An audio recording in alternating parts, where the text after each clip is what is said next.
It's the Mutate God. Rudy P. Let's go. So what you got for me, man? Bro, so you got the Mutate Fest going on, or getting ready to go on. And like when we were really like heavy in the music scene or whatever, everybody always complaining about lack of opportunity. Oh, we ain't doing nothing in this area, our area. Yeah. Whatever. But now you created the Mutate Fest where you're actually providing a platform for these people. Right. But now they scared that the platform they're kind of afraid to take a chance with it. You know? It's like you're giving them an opportunity that they want, but they're scared to take advantage of it. Right? Well, I don't know, man.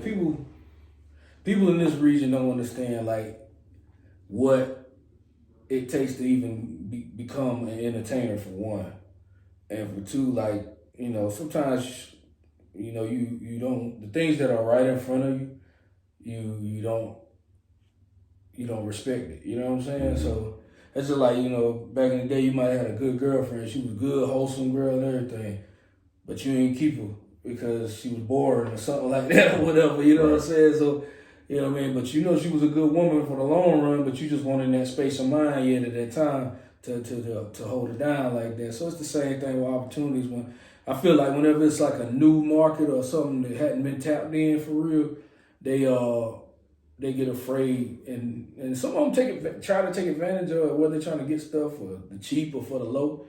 But, you know, that's how it be, man. That's the name of the game, I guess. You can't really cheat your way through life in certain situations. Hell no. You got, you know what I'm saying? You gotta invest in yourself, and nobody else ain't gonna invest in you. You're afraid to invest in yourself. Well, they say bet on yourself, right? Yeah. Yeah, you got to bet on yourself, because hell, that's what we've been doing the whole time. I always say you gotta look out for number one. If you're not taking care of what you need to take care of for yourself, ain't nobody else gonna be like, don't worry about it, I got you, I take care of all that. Right. You're like, this man ain't even trying to do nothing for himself. What I'm gonna step in for, you know? Like, people will invest in you if they know that you got half of it. You know what I'm saying? If you know I need $10,000. If you tell a person I need $10,000 out the gate, they gonna be like, nah, I can't do that, man. You know. But if you tell people I got $10,000, but I got it too, I'm gonna match it with you. They're like, all right, man, because they know both of us. If we lose, we both losing. Yeah. You know what I mean? Because they don't want to put up the majority of it, and then they the only one taking a loss. You be like, oh well, thanks for trying to help. That's right.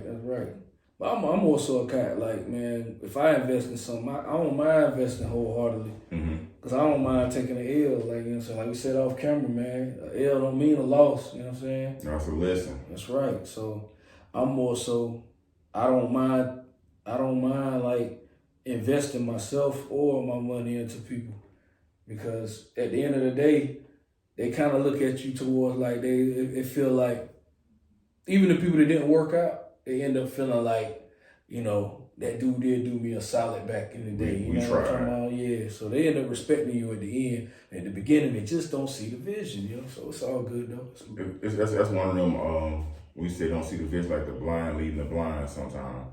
But I tell people all the time, how you gonna tell somebody how to do something that you ain't never did? That's a fact. I can't tell nobody how to fly a plane. I ain't never flew a plane in my life. Right. I've flown on planes. I ain't never been in the cockpit. Right. So I can't tell nobody like, yeah, all you gotta do is get in there and just start pushing some buttons and it'll take off. Yeah. Like, take off and crash. Right. Go. No, I want you to shut the whole plane down. Yeah, man. That's crazy. But people just, man, like, every opportunity ain't for you. Right. But when you find one that is for you, you gotta take advantage of it. Sometimes they kind of not fly by night, kind of like get caught up in the wind. Is always be like, oh, you don't want it, on to the next person. The opportunity to go to the next person. Yeah. It missed you because you were hesitant. That's right. It's happened to me before. So you gotta have self-confidence. That self-doubt will kill all them dreams. Right. You gotta be able to share yourself with people. You know, that's one lesson I've learned over time, to share myself and the knowledge that I do have with people more, because, you know, I used to be so worried about like how people, you know, it's a lot of snakes and cutthroats. And I used to worry about that because I don't like being, you know, done wrong. Right, because you're trying to do the right thing. But I've learned that, you know, giving some game out, whatever, like, it's cool. You know, I still be reserved about it with certain folk, but it is what it is, man. A good man upstairs got me, so I ain't worried about it. Yeah. Oh yeah, for sure. So it's like I know last time we were talking about Forrest Gump or whatever. I want to talk about another movie I consider like a hood classic or a classic to me. Paid in Full. Paid in Full, yeah. So you know it's a story of the three friends. They were drug dealers or whatever. It's a true story, right? Yeah, based on the true story. They blew up. You know what I'm saying? Got a lot of money. Then betrayal started coming in, robberies and murders, and when that kind of like when you dealing with money, once the murders and all that stuff come in, they miss the money up. You know what I'm saying? So like a lot of people don't realize because the actors were like older, not older, but they were grown men at the time. But the actual dudes that were doing, they were like teenagers for real when they was making all this money. But they would do like, man, well, you got a pocket full of money. Your mama still stay in the projects. Right. Like that's probably like that's all he knows. Cause he's like, I'm just gonna buy these cars and get fresh. You know what I'm saying? I don't care about we stay in this apartment. I pay the rent. You know what I'm saying? It probably ain't that much. But you out here buying like Ferraris and stuff. You like 18. Crazy. You know what I'm saying? Yeah. So, but like, it's like a precautionary tale, I would say, because you know, with money come those different kind of problems. Yeah. Especially when you're dealing with illegal activities and just fast money. Period. Yes, the fast money. Even with slow money, you still run into issues sometimes. But like, people don't realize in life is levels to everything. Yeah. You have small level problems, you have mid level problems, you have major level problem, but problem is a problem. It's gonna happen. Problem, yeah. It's just all about how you respond to it. You know what I'm saying? Your mentality towards it, how you approach things. Because the two dudes, Ace and Mitch, they was homies. They was already friends. Rico kind of came in on the backside because he met him like me and you homies or whatever. Then I meet somebody else that I think that's pretty cool, so I bring him in to meet you. Then now we all homies. Cool, yeah. But then you know what I'm saying, once the money starts circulating, then like the dude, the outside dude, is like, you know, might not like our relationship, how we, oh man, you gonna let Mario talk to you like that? Like talk to me like what? That's how we talk. Man, you be talking to me like that. And then you be like, then you might be like, what's up with dude? You know what I'm saying? That, you know, that's your man, you know what I'm saying? He cool, but he kind of tripping or whatever. I'll holler at him. So you kind of like, almost like I would be the person that would be like in the middle. Because I'm your friend and this the homie that I met that helped me out when I was locked up when people tried to jump me. He started stabbing people or whatever. You know what I'm saying? So like, oh, this dude had my back when my back was against the wall. But a lot of times everybody want to be in charge sometimes. Yeah, and they don't know how to be in charge. Everybody want to be the rooster. Nobody want to be the hen or the chicken or whatever you want to call it. Right. You know what they say, too many roosters, not enough, you know what I mean? Yep. Too many what? Chiefs? Not enough Indians. Yeah, or too many chefs in the kitchen. You know what I'm saying? Somebody got to wash the dishes. Yeah. Somebody got to play. And all of it's important. That's what people don't realize. Important. All the jobs, people, are important. Because I worked at restaurants before. When that food get cooked, somebody got to take that food off the grill and plate it up. And somebody got to come take it out, serve it. You know what I'm saying? It's a chain. It's a chain, you know? Like, I worked at Papa John's forever. Somebody had to make the pieces. Somebody had to box them up. Somebody had to take the order. Somebody had to deliver them. Somebody had to restock the refrigerator. You know, all that stuff. That's why it's called, that's a really important teamwork. They had teamwork to a certain degree, but when people want to be like, I'm going to start making these moves on the side by myself, which it ain't nothing wrong with that, but your team got to be like, all right, cool, go make the moves on that side. But you got to be knowledgeable. You got to bring something back to the home base, you know what I'm saying? Definitely. Like, I could be doing a podcast on my own, which I have done before, but then I can come back to you and be like, look, I think it'd be better if we did this podcast together. Pool our minds and interest in this one area, but I already got somewhat of a fan base. Then you bring your fan base in, now the fan base is bigger. Right. But I'm like, but you can always still do your thing on the side. I can be like, well, I'm gonna do this coffee and donuts over here, random meetup over here. But it all come back to the center, which in the movie it never came back because when Ace got robbed and got shot up, he was like, I'm out, I quit. And then Rico was like, man, you can't quit, man. Niggas get shot every day, B. Yeah, tough. You know what I'm saying? Get shot every day, B. Sip some tea, you know what I'm saying? Put your blanket on, you good. Yeah. This man got shot all in the head, and I ain't trying to be out there like that. And man, they had no care for him, really. They just show you like, I'm here for the money. I don't care about you getting shot up. And then he ended up killing Mitch because he said, "Oh, I killed him because he lied to me." Yeah. Oh, you got 22 bricks right there. Mm-hmm. Oh, let me get them so I can be the man. Yeah. I'm gonna take these to DC.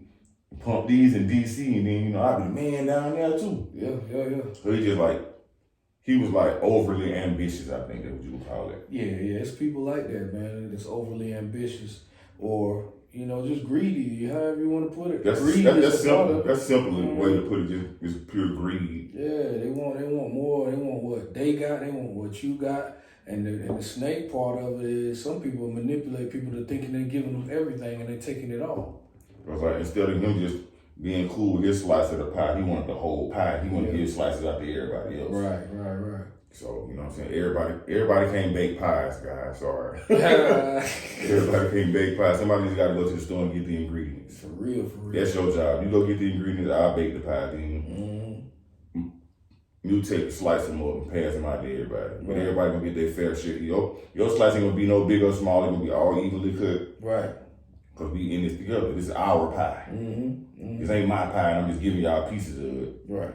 I'm like, man, that's like me saying, hey, man, y'all want to get some pieces and some wings? Right. Everybody chip in, or I can't be like, I'm going to eat 4 slices, but I want to pick it up. Yeah, nah, don't work like that. Everybody got Everybody got to get a piece of that. So. Yeah, man. All right. I'm just Mr. Topics today. Yeah. So before we pulled up or whatever, I was watching a video talking about Pimp C. Yeah. And I remember when you called me like, man, Pimp C really dead? And I said, I don't know. I gotta go look this crazy that day. Yeah. I went on the big back computer and looked that much. Yeah. Pimp C, they were I'm like, oh man, because the information wasn't coming. It was like 2007. Information wasn't coming as fast like it is now. Yeah, for real. But they say it's a guy. This guy, his name is Larry. He's supposed to be the one that killed Pimp C. So he put something in his drink. It was like some kind of like real poisonous like thing or whatever. But they said after all that happened, Pimp C wife went off and married dude. What? Yeah. Damn. So you know what I'm saying? I'm like, all this like, dude, like, man, how nobody never said nothing about this all these years? Now it's just starting to come out this year. Yeah. I'm like, I think most people probably scared or something or knew something like him. But I'm like, some of his artists was like, yeah, I might have heard about that, but I can't really touch on it or whatever. Can't speak on it. And some people like, ain't my business. You know what I mean? So, and then that's crazy. And then Pimp and Ken was like on the podcast. He was like, oh yeah, man, Pimp and Bun, they weren't really that close. They weren't really boys like that. They just did the music together or whatever. But I'm like, from Bun perspective, it don't sound like that. Like, they went to high school together. I'm like, how can y'all be around each other not that long and not be boys? Yeah. Oh, no, they weren't really boys like that. Maybe not in the beginning, but after at the beginning, they said they didn't even get along because they were so different or whatever. Yeah. But Pimp C was like a musical protege. Even back then, he sang in like national choirs. He played the trumpet. You know what I'm saying? Dude had he was already a musician before he became a rap musician. Yeah. So I'm like, he did. Before they did the last album they did together, all the albums before that, he made all the beats. Bun B, so I had the easiest job in the industry. I had to just show up and write the hardest verse I could. But Pimpin' already laid the beat, he laid the hook more than likely, you know what I'm saying? He did everything. He just put his verse in, you come to Bun, get on this. Drop your hardest 16 on this. That's one thing I never really knew until later on, that all them albums was mostly Pimp C work. I never knew that. I know about the production, I didn't know about the singing part. Yeah. I'm like, I listened he had a Pimp C album, that was like a solo album that Jay Prince put out when he was in jail. I'm listening to the song, I'm like, this song jamming. I said, who was that on the hook singing? It was Pimp. He wasn't no R&B type singing, almost like a Nate Dogg kind of but in his vocal range. You know what I mean? I was like, that's how Pimp did. Yep. I'm like, man, this is crazy. Then he was such an outspoken person. He was just like, whatever he come to his mind, I'm gonna just say it. I could imagine Pimp C having a podcast and it would be crazy. Yeah, it would be ridiculous, bro. Crazy. Because he would just be, Yeah, man, you know. Yeah, all that, man. These boys out here playing with these boys' booty. And everybody like, what? They be going crazy. Like Russell Simmons, and he naming people. Yeah, They're like like, a fool. we gotta get him out of here. So, you know that. Yeah, he might survive now, though, because of his hot topics, man. Because everything's driven by that now. Yeah. So it's like Cat Williams and Shannon Sharp. Yeah, he would be there like he might well been like a Cat Williams. He'd be going on there, and they would interview him as opposed to him having a whole podcast. Yeah, they might have would have been just interviewing him here and there like they do Boosie. You know, they pay Boosie to interview him. You know what I'm saying? Like, you gonna have to pay me every time I come to an interview. Yeah, because he raised the views. You know what I mean? You worth something. Right. Y'all not gonna benefit off me without me benefiting too. Mm-hmm. You know what I'm saying? But I hope he ain't like shortchanging himself in the long run, because you can get that. I'm like, what about the future monies off of that? Because the views gonna constantly keep going up. You just got your pay, your little. We'll just say, I don't know what you get paid. We'll just say 10,000. Mm-hmm. You been spent that 10,000, they still making money off of it. But they're like, here to take this and go on by the business. And I'm like, nah, let's invest in this together. Right. Yeah, I was talking. I don't know if you caught my live earlier. I went on Facebook Live. And I was talking about the what in a nutshell what I was talking about. I don't know if people had it misconstrued, but they probably did. You know what I mean? What they normally do, right? Right. What I was talking about on there, it was like, it seems like, especially in our area, why come? Oh, damn phone, who's that? Let's get it. I'll hit it back. But it's like, why come in our region here in North Carolina? The people in your own backyard can remember a nigga from the Bronx that was rapping. And he don't even rap no more. They remember that, but they can't remember the nigga right up the street that was rapping. But you know, this area always, a lot of people, because I say this on every podcast, you know, I'm originally from Alabama, so it's different. Mm-hmm. We know we the South. Mm-hmm. We know but like people in North Carolina, some people say we the South. Mm-hmm. Some people say we the East. Mm-hmm. Some people say we the Middle East. Mm-hmm. So, but I love the fact that we get them influences from every side. But North Carolina, just because it says North in the name, it's not a northern state. No, it's just south. North of South Carolina. It's south of New York. Right. And it's anything below the Mason-Dixon line is considered a southern state. And it's southern and country when you come here. You listen to the people, they southern and country. They can dress up like New York people all they want to. Yeah, once they open their mouth, they're like, where you from? Mm-hmm. I'm from North Carolina. People got North Carolina pride. Yeah. I can say they got North Carolina pride, but they so heavily influenced by the East Coast and New York. They want to be that so bad. Yeah. So that's what I was saying earlier. I was like, they don't really be knowing, like the person up the street that rap. They don't know their legends. They don't know none of that. Like the regular consumer here. But how y'all would understand, how do y'all don't know that? How do y'all don't know that in your own neighborhood? I'm talking about people that were heavily promoted for years. But you know a nigga from California who was born in Compton and rapping, and he don't even rap no more. Right. You ain't even from there. You know what I'm saying? Maybe because, like they said, we was consumerism state or whatever like that. Definitely. And we consumed everything. But that still baffles me, because if we consumed everything, we should consume our thing. You know what I'm saying? That's the weird part about it. People, it's like, I like to put stuff in, like, break down stuff that people can understand, like simple ways, like by using examples. Your homegrown people are like home cooked meals. Mm-hmm. They good, you know what I'm saying? They delicious, but I don't get this fast food anywhere. Mm-hmm. I go to any restaurant around and get all this different stuff, and I love that. But you like, man, what was that recipe that mama had for that meatloaf that we used to eat back in the day? I don't know. Let's go to Burger King. Right. Let's go to, you know what I'm saying, go to Korea. They got meatloaf. We ain't got to worry about the meatloaf at home. So seeing it like that then, so like the Atlantas, the Bay Areas, the New Orleans, and even New York, they must love their home cooking then. They must do. They love their home cooking and they love the fast food. They got a balance in between. Yeah. But they got more stars too. So what about this though? What about Memphis? Now they right next door to us now. Yeah. You see that's that weird North Carolina. It's that weird. It's that mountain kind of separates the mind too. You got that mountain range that separates North Carolina from Tennessee, so it's trying to separate the mind space. I think the New York influence messed North Carolina. It did, because you know, back in that in the 90s, the 80s, 90s, the drug, everybody was, we can make more money than down in North Carolina. Get off the block, let's go to North Carolina, sell to them. And they see them people, they like, man, they cool. They listen to like all this 80s and 90s hip hop. Most of that stuff coming from New York.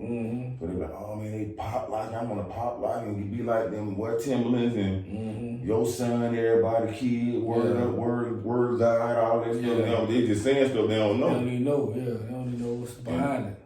And it's just, I'm just like,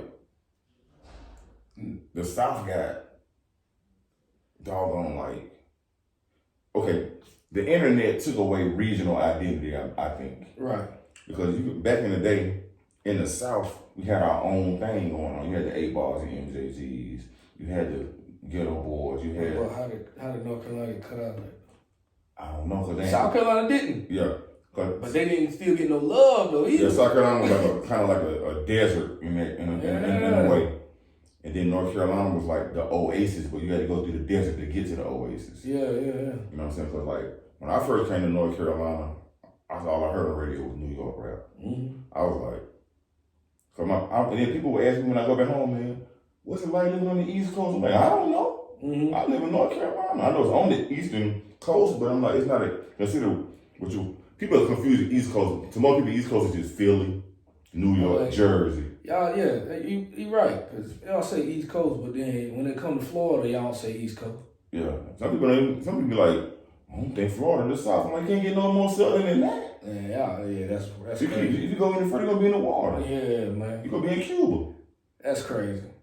They do say that, though. Yeah, they're like, oh, we take Florida out. We take Florida out. They like not really. They're like their own thing. They not. Florida is connected to Georgia and Alabama. Right. Where Georgia and Alabama at? In the South. In the South, yeah. And then Pimp C said, going back to Pimp C, he was like, he didn't think like over here was really considered the South because we're in the Eastern time zone. All right, but these are still southern states. They're just in the Eastern time zone. What about Georgia though? He said Atlanta too. He said Atlanta East Coast. That feels crazy. He said Atlanta East Coast. Pimp crazy. He went on a whole rant about it because like he said when you get off the plane, what time is it? Yeah. So I'm like, okay, that's like saying Chicago to South Dakota. They're in the Central time zone. So is. And they ain't nowhere near no South. Cleveland is too. Ohio. Right. All that. We like Georgia. Oh man, that ain't the South. That's the East Coast. His Pimp was tripping that day. So, but it just. That's just the weird. That's always the weirdest thing I always wanted to break down. Like it's people perspective. You don't really know what they be thinking until they start talking about it. Yeah. Cause it's like in the music, man. It's just the weirdest thing to me. Like I never understood that. Tennessee, right next door, they consider the South, and also they consider doggone. They got their own lane and they got their own music. And people their respect own sound and stuff. So I'm sitting here like, so we right next door, and I think the thing that happened, even with Alabama too, Alabama and like South Carolina and North Carolina, we never had our own sound. In Alabama, we either sound like Georgia or we sound like New Orleans. North Carolina, you either got a Southern style or you got an East Coast style. Yeah. Like New Orleans they got jazz, they got blues, they got bounce, they got gangster rap, you know what I'm saying? Atlanta got so much stuff. They even got flute albums out now. Yeah. Shout out to my boy 3000. Yeah, for real. But I'm saying they had to develop that because they didn't have a sound. So I wonder why historically that is though. I mean, like, you know, we got our little origin of like, you know, little music too, but why come, I wonder what is it historically? Like, did something come more for Africa to make, you know what I'm saying? Like, what is it? Well, There's something to research. Going back to New Orleans, they got more of that French influence, Creole, and that's a whole sound that they got. You know what I'm saying? Because like a lot of people don't know that Mobile, Alabama was originally the capital of like Louisiana. Oh wow! Because it stretched out that far. You know, because Louisiana Purchase was like huge. Them went all the way up and it was wide. But they started breaking it down like, okay, now it's gonna be Alabama, it's gonna be Mississippi, it's gonna be Louisiana. So that's why y'all in Mardi Gras too? We started Mardi Gras. Mobile started Mardi Gras. New Orleans just made it big and like Mobile is the independent artist of Mardi Gras. We started, you know what I'm saying? We grinded it out. And New Orleans saw like we gonna do, we stopped at one point doing it. Because a war or something, then New Orleans like, well, we saw that, we gonna pick it up and make it bigger.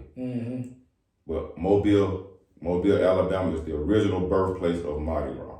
Oh wow. Do not get it twisted. That ain't got no shade to New Orleans, but don't get it twisted. We started this. Something to know. I ain't know that. It's like Ice Cube said, I started these gangsters. It's the things I get. Yeah, Come man. on, bro. If it weren't for Mobile, it wouldn't be no Mardi Gras. But that's a French thing, because Mobile got a heavy French influence too. But the French had that whole region down there, Louisiana, Mississippi, Florida. They came in, they conquered that. You know, Great Britain had up here where we had the East Coast side or whatever. Yeah, because the French is heavy in Canada too, right? Right, big heavy in Canada. It's French Canadians. That's I guess it's a version of African Americans, I guess. Right. But they still speak French though. We ain't speaking no African because we don't know what part of Africa most of the black people came from. Yeah, you're right. They just bring them all to a central location and just ship them out. They're like, okay, look, you come from over here, you from over there, then put them all on the boat, send them to somewhere they don't know where they at, they can't get back home. Right. Teach them our language. We don't want their language to flourish. Right. That's crazy. I don't know. Guess we'll find that out later. See what happens with that. Keep on living, that's what they say. You learn something new every day. For sure. What else we got? Man, I can't think of nothing for real. Well, Mutate Fest, April 13th. We almost there. We're getting a few weeks out. You know, any media coming through, we're gonna have Modell out there. You know what I'm saying? You know, might have Big Mike doing some interviews with Big Rudy P. You know what I mean? Doing interviews and whatnot. We might have some Big Cass TV might be out there. You know, who else? Fly from Vietnam might be out there. We're gonna have a slew of little media out there, man. So y'all just make sure y'all tune in, man, to all the promo. The concert's gonna be live. All the kids and the families, man. We having the outdoor duck sauce stage part of the festival from 1 to 5 p.m. Y'all make sure y'all come out and check us out there, man. We're gonna do autograph signing with Payola Stash, Red Venom, and Tia Hart. They're gonna be out there. We also gonna have a lot of fun for the kids, bouncy houses and everything like that. And then that night, man, when all the parents leave, you got your kids straight and everything. Man, y'all come on back that night, man, to the doggone Mutate Festival, the DJ Yodo stage, man. The main event, hosted by DJ Chuck T, man. You know what I'm saying? Make sure y'all come out to that. Gonna have a slew of artists. We got Lux, a female from Fayetteville, that's a dope artist. We got Tia Hart's gonna be performing. Red Venom's gonna be performing. The Beware Boys is gonna be performing. Who else we got? We got the boy Lotus, man, with his hit single, doggone La Familia. You know, shout out to Key Tune Publishing. He gonna be performing. Carolina Slim still performing. Got Carolina Slim gonna be performing, man. You know how he popping. We got a slew of artists, man. Y'all just gotta check the roster out. It goes out on social media all the time.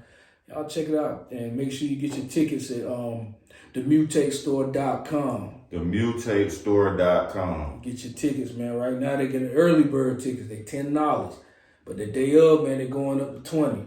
They're going up. So don't waste no time. Go ahead and get yours right now. As we speak. You know? Don't wait. Don't wait at all, man. We gonna be here. Mama, please make peace again. For sure. When I was broke down on my dick, they all turned away. A lot of people just now.